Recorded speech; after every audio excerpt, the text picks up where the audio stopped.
Okay, so I wanted to talk a little bit about this crazy pre-op diet that I have to do.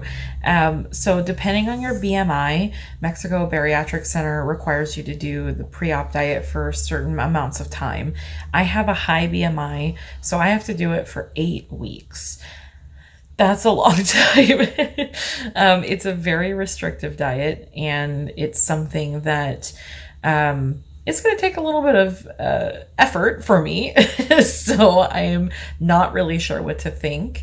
That being said, I'm no stranger to diets. I'm no stranger to smaller portion sizes. I know how to do everything like that. I've done this my whole life. I've been in and out of diets. So I feel like I can probably get it done and be fine. I'm not going to go insane or anything. I wanted to talk a little bit about the pre-op diet that Mexico Bariatric Center requires and how it's different from some of the pre-op diets for other places, maybe in the States that I've seen online with my research. So a lot of places will have 2 to 3 weeks of a pure liquid diet, only protein shakes and broth and things like that, that you can eat for 2 or 3 weeks straight before surgery. So although this is a very restrictive diet, I am not only supposed to be on liquids, and that's going to make a huge difference for things. So the pre-op diet, I do have a little cheat sheet. This is actually something that I've put on my fridge. I took this from their website, and I kind of boiled it down into a couple pages to put on my fridge just as a reminder, although I'm not sure I'm gonna forget it. So what they say is one or two protein shakes per day. They do want to make sure that the protein shakes have at least 20 grams of protein and less than 10 grams of sugar. So, I can't just take anything that I want. Premier Protein has been what I drink in general, just something that I've always had around the house. So that's probably what I'm going to stick with. I can eat as many raw or cooked non-starchy vegetables as I want. So no potato, no corn, no peas, no squash, things like that. That's a little sad, but that's okay.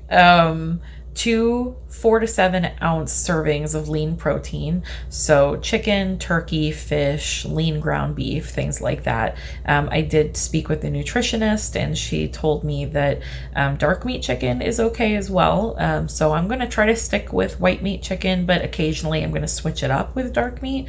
And I think that'll help keep things not boring for me. And I believe I read as well that the lean ground beef, they're looking at like 90% lean or higher. I typically personally buy 93% lean at the stores, so I'll stick with that. But I don't eat a lot of ground beef anyway, so it should be fine. 1 to 2 servings of healthy fats. So they're looking for salad dressings, olive oils, nuts, avocados, olives, things like that. I'm not able to have any fruit, which I'm not looking forward to because I do eat fruit. I am used to being on Weight Watchers, and fruit is a 0-point option that I'll usually use to fill in my day. So that's going to be difficult for me to just cut fruit out entirely. The exception is you can have about a half a cup a day, and they recommend, that you can put half a cup of frozen berries in your protein smoothie or things like that.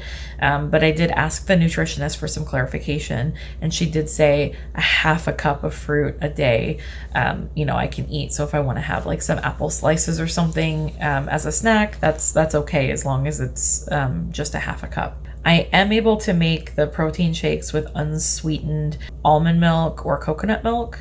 It doesn't say whether or not I can use soy milk, but I've done a lot of research, and it seems like there's plenty of doctors and people who use soy milk in their protein shakes every morning. So that's what I have on hand.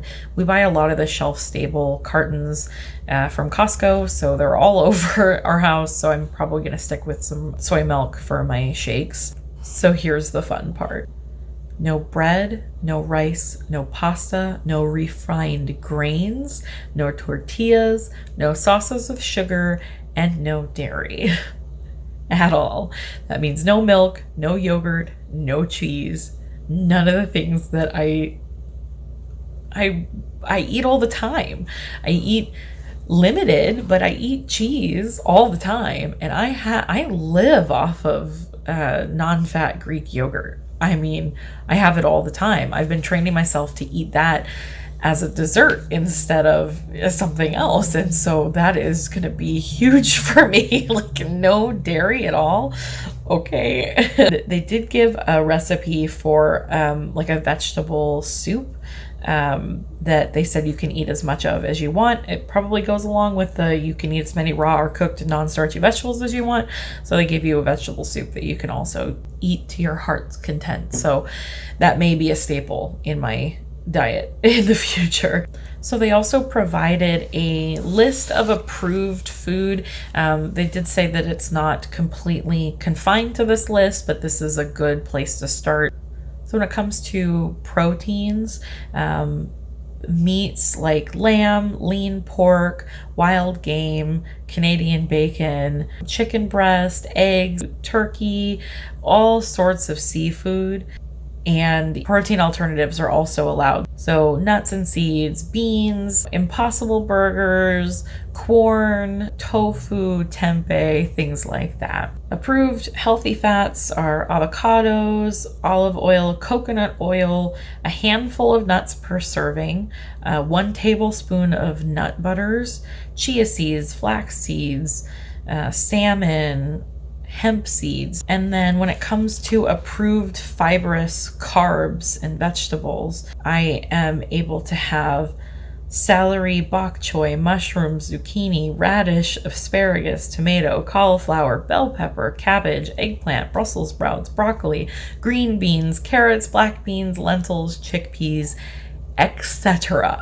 So lots to choose from in the fibrous carb vegetable section. The things that they, again, want to be cut out of the diet are going to be rice, pasta, tortillas, potatoes, sweet potatoes, quinoa, buckwheat, muffins, breads, rolls, basically all wheat and gluten, oats, cereals, granola, all dairy, and anything processed.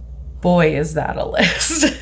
This is going to be one of the most restrictive diets I've ever been on. I was saying earlier that I am used to being on Weight Watchers, and so keeping track of my portions and how much sugar and refined carbs I'm eating is definitely something that I'm used to. I've switched over to sandwich thins and light bread when I do eat sandwiches and toast and things, and I've taken quite a few of those things out of my life. But rice, pasta, sweet potatoes, even oats and granola, I mean, those are things that I'm not used to cutting out of my diet completely. So it's going to be a weird thing to try to basically be focusing on proteins and vegetables only throughout my day.